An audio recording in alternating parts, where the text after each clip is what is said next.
And now, Death Valley Days.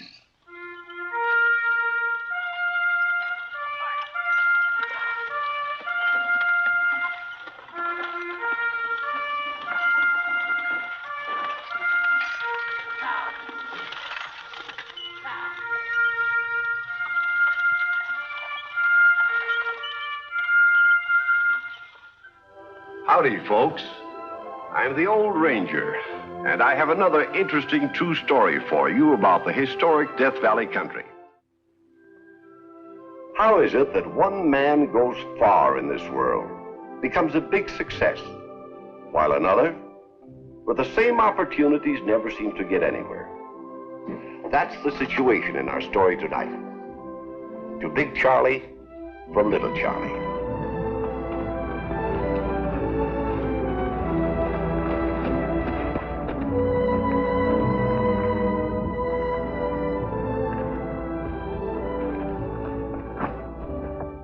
Big Charlie from Little Charlie.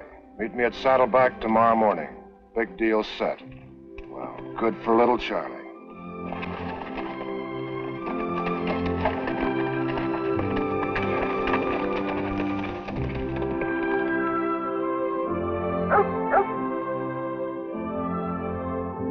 Charlie will be showing up any minute now. I left a note for him to meet us here. I thought you were Charlie. We're both Charlies. He's Big Charlie, I'm Little Charlie. Oh. Look at this belt, Papa. Isn't it stunning? I want it. Well, I'm sorry, miss, but that's not for sale. It says Blue Goat, $50. Well, that's the name of the Indian who pawned it and the amount I loaned him against it. Oh. Well, I'm sure if my father made him an offer, you will, Papa. I'm out here buying a mine, daughter, not Indian jewelry. Well, I do think the least you can.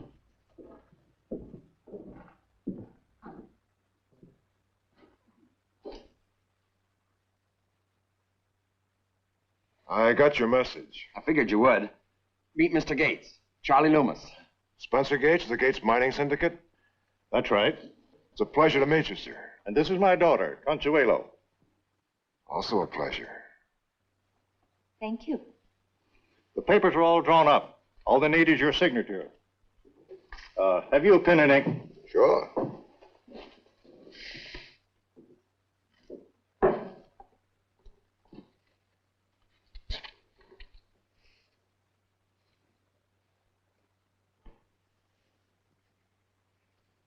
There you are, Mr. Gates. And here are the checks. I made them out separately. $25,000 each. To Charles Loomis. And to Charles Porter. $25,000. Thank you, sir. Yes, thanks, Mr. Gates. And now what do you say if we ride out to my new mine and check up on a few things? Sure, I'd be glad to. First of all, will you please buy this belt for me? He told you it's not for sale, Consuelo. Well, if the young lady would like to leave her name and address and Blue Goat don't claim it in a couple of years, why... A couple of years? I want it now. Does that belong to Blue Goat? Yeah. Well, it doesn't anymore. It's yours, Miss Gates. Mine? Blue Goat will part with it if I say so. He owes me money, too. You're wonderful. Now I know why they call you Big Charlie. Shall we go? Oh, sure.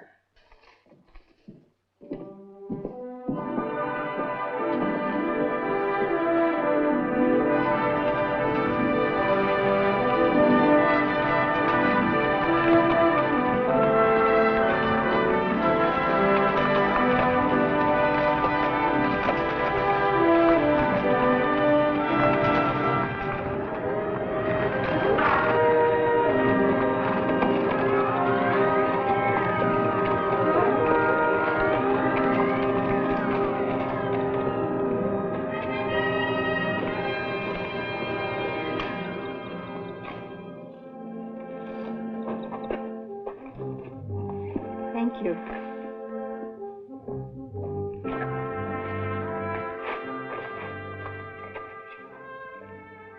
Don't I get a lamp?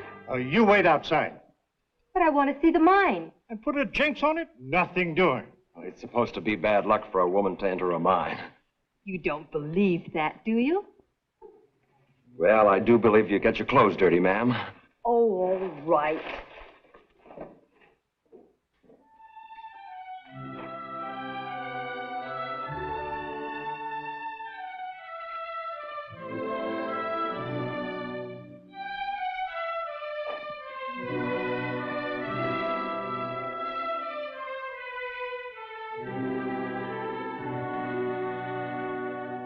It's going to take a pretty good-sized pump to get that water out of there. Yeah, that rain sure filled it up. And I'll have to sink a vertical shaft for ventilation. Well, I'd say about 200.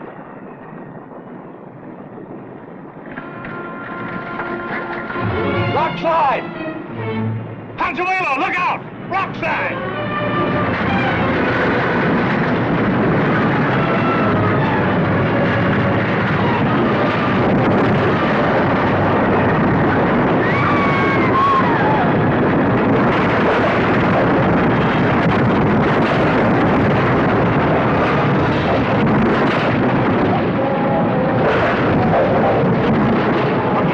You all right, honey? Oh, I don't see how you ever got there so fast. Me, I couldn't move. No, don't put me down yet. I'm too weak to stand up.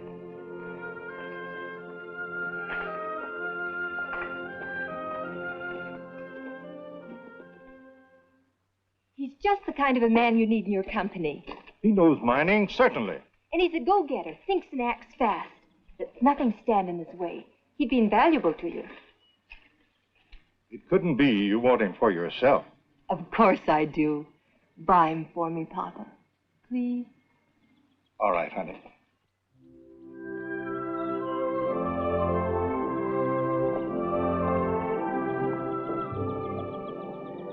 Look, Charlie, there's something I've got to tell you.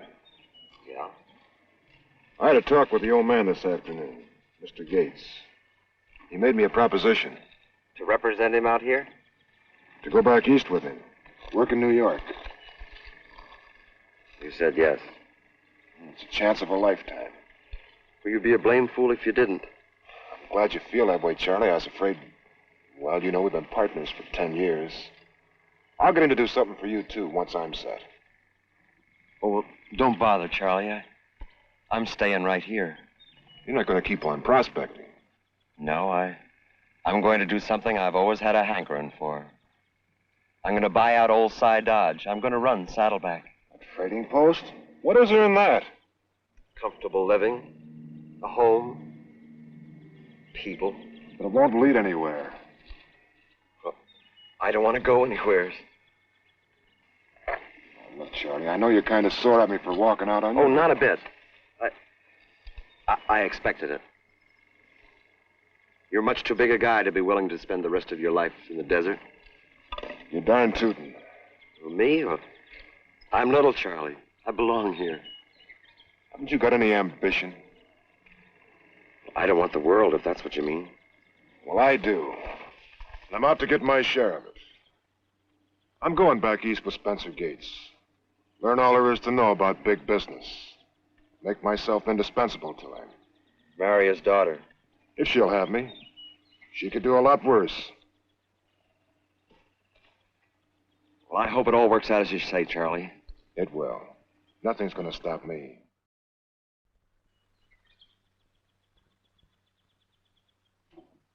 Spencer Gates Lomas behaved like an angel, didn't he? I was petrified I'd drop him. Whoever invented the idea of a father holding the baby at a christening? Better take him up to the nursery, Gibson. He's had enough excitement for one day. Before he goes, I'd like to tell you about my christening present for him. I set up a trust fund in his name. 5,000 shares in the Gates Mining Enterprises. Papa, how sweet of you. 5,000 shares? That's a small fortune. Oh, it isn't every day that a man has a grandson. I suppose if it had been a girl. Oh, I'd have been disappointed, naturally. I've always wanted a son. Sorry. Oh, that's all right. You've given me a good son-in-law to follow in my footsteps. And now, a grandson to follow after him. Spencer Gates Loomis. We'll send him to the School of Mines here at Columbia. Give him all that engineering background, and then when he's ready to come into the office... Oh, stop it. He's only 8 months old, and already you're talking about making a business machine out of him. Well, I won't have it. Consuelo. It's bad enough to be married to a man who thinks of nothing but work. That isn't true, darling. Oh, isn't it? You never have any time for me to do the things I want to do. If you're thinking about the horse show... And the opening night of the opera and the Astor Ball, the most brilliant party given in New York. We've missed them all because you've been too busy to take me.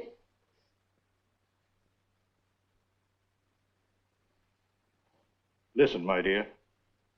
Your husband is one of the ablest young men in this country, right on the threshold of a tremendous career. You've got to make a few sacrifices for his sake. Go along with him. Later it'll be easier, darling.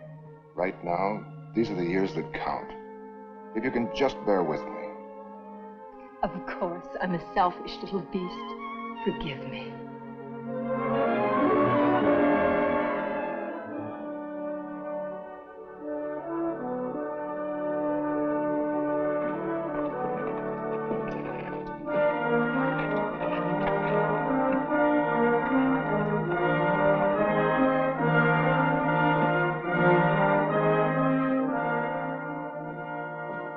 How much longer you gonna grub stake that old bindle stiff? Well, Caleb, he'll strike it someday. And if he don't? At least he'll have tried.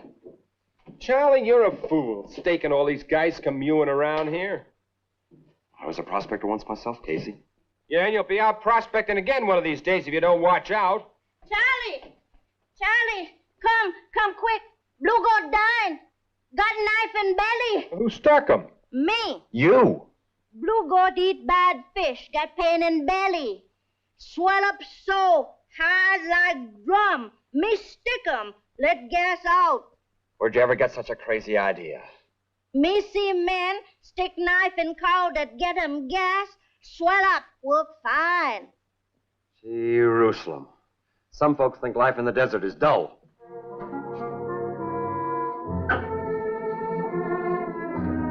Hey, are you closing up shop? You heard what she said. We can't let Blue Goat die. But this is Saturday night, Charlie. The best spending night. All the customers will be coming around. They'll just have to wait. Now, look, you don't have to be the great white father. You're a storekeeper. You should stay in the store and be... I told the undertaker to send a second carriage full of flowers to the hospital. That was very thoughtful of you.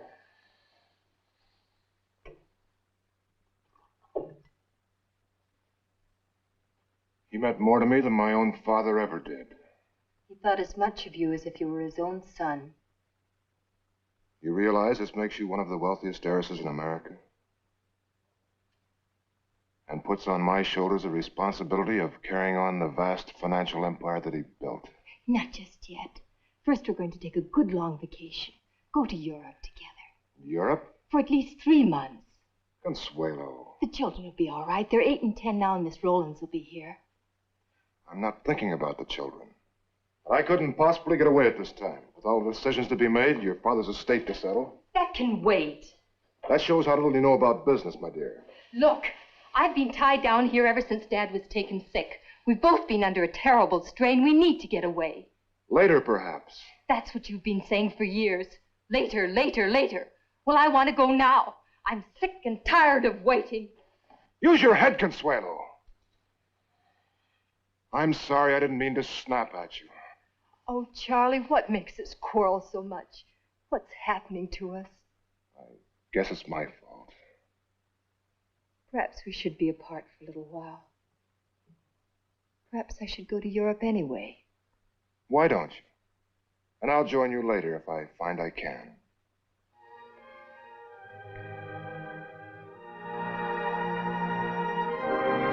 I hate to do this to you, Charlie, but I got no choice.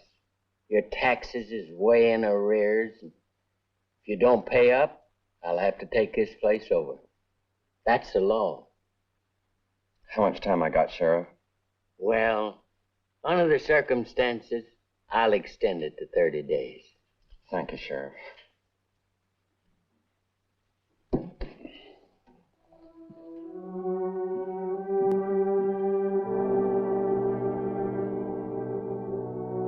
Going at 1,500. Do I hear any more bids? This is just the building, mind you. The stock will all be auctioned off separately.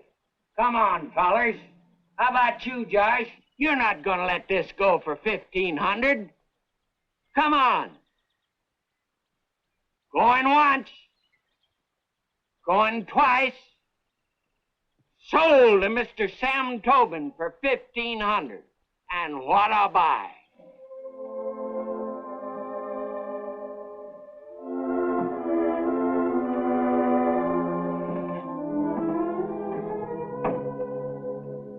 You can bet Sam Tobin won't extend credit or close up shop to 10 sick Indians. What are you gonna do now, Charlie? Start prospecting again? Just like you said.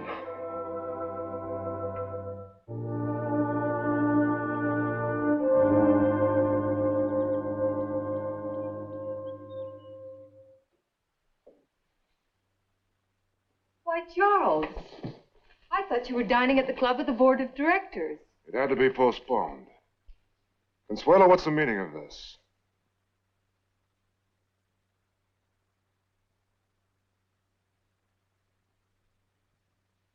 I'll order dinner for you, Charles. I'm going out myself to the opera. I asked you a question. Who is this fellow? It gives his name, doesn't it? Henri de Ferrand. A French count. Yes. I've heard rumors you were receiving attention from some other man, but I didn't believe it. My wife. Well, now you know. I'm amazed at you, Consuelo. I'm planning to marry him, Charles. What? Just as soon as you give me a divorce. Consuelo, have you lost your mind? I've waited over 20 years for a husband that would devote himself to me, Charles. Last I found one. Now I'm going to lead the kind of a life I like. A life of pleasure. Yes. A home in Paris, a villa on the Riviera. Swim, dance, have fun. What does he do for a livelihood? Nothing. But I have enough for us both. I'd be glad to have you keep the house, Charles. You sound as if it were all settled. It is, except for the divorce proceedings. The children can divide their time between us. They're practically grown up anyway. And what about me? There's Henri now. Aren't you giving any thought to me? You still have your business, which is what you were wedded to anyway. I didn't know you could be so hard, Consuelo. What do you think has made me so? Goodbye, Charles.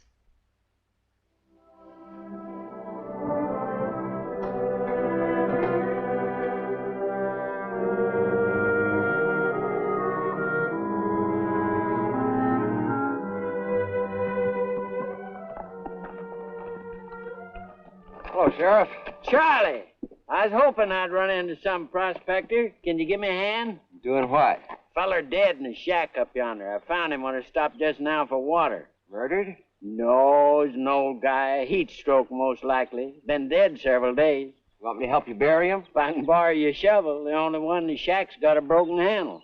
Sure, I'll be glad to. You lead the way, I'll follow you. Oh, that's mighty good of you, Charlie. Sure, I ain't no hurry. I'm not going nowhere in particular.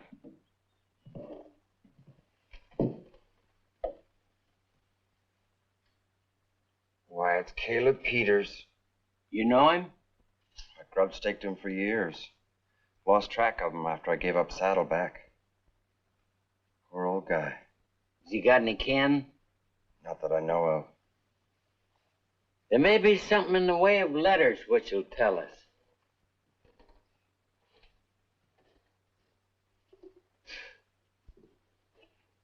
Here we are. Last will and testament. Charlie. He's left everything to you. All of his debts. To Charlie Porter, my good friend and staker. Here's his bank book. 150, 425. 190, 100. Where'd he get it all? Little stracks here and there. Oh, Caleb, I always knew you was honest. That you'd pay me back someday. Too bad it come too late to save Saddleback for you. Oh, it ain't too late to buy it back again. And that's exactly what I aim to do. Now, if it don't fit, you can tell her to bring it back after Christmas and get the right size. Thanks, Charlie. Oh, you spending Christmas alone? Yep, right here. You know, Charlie, you should get married. Oh, shucks, I'm too old. Every man needs a partner. I've had the only partner I reckon I'll ever have. Big Charlie. Yeah. It's been all of 28 years now. It's funny. Still kind of miss the old son of a gun. Well, Merry Christmas to you. Yes, Merry Christmas, Casey.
Hello, Dad.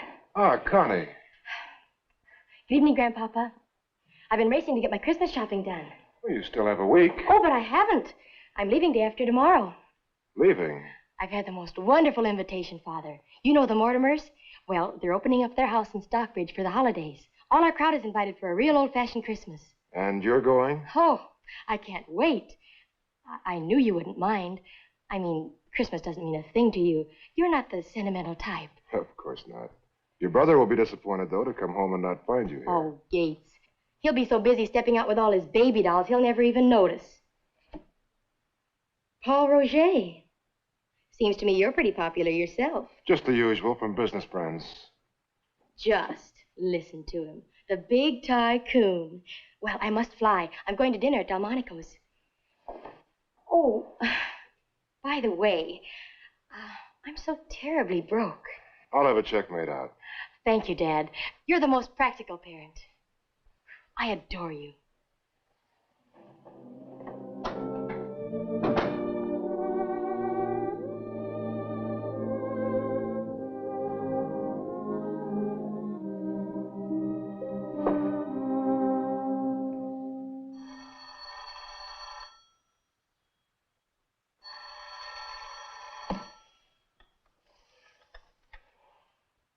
Hello?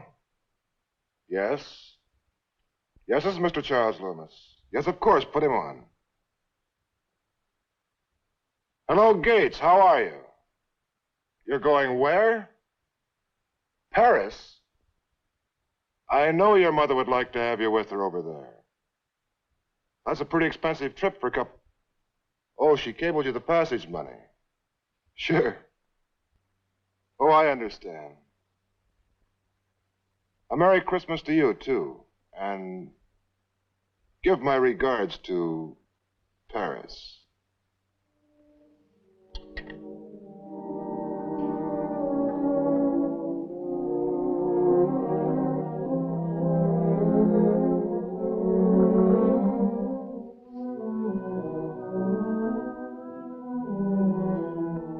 By George, it's exactly what I'll do.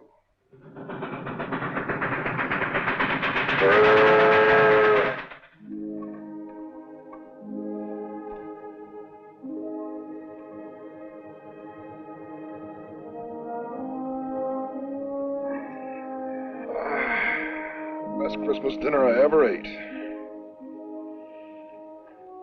This country never changes, does it?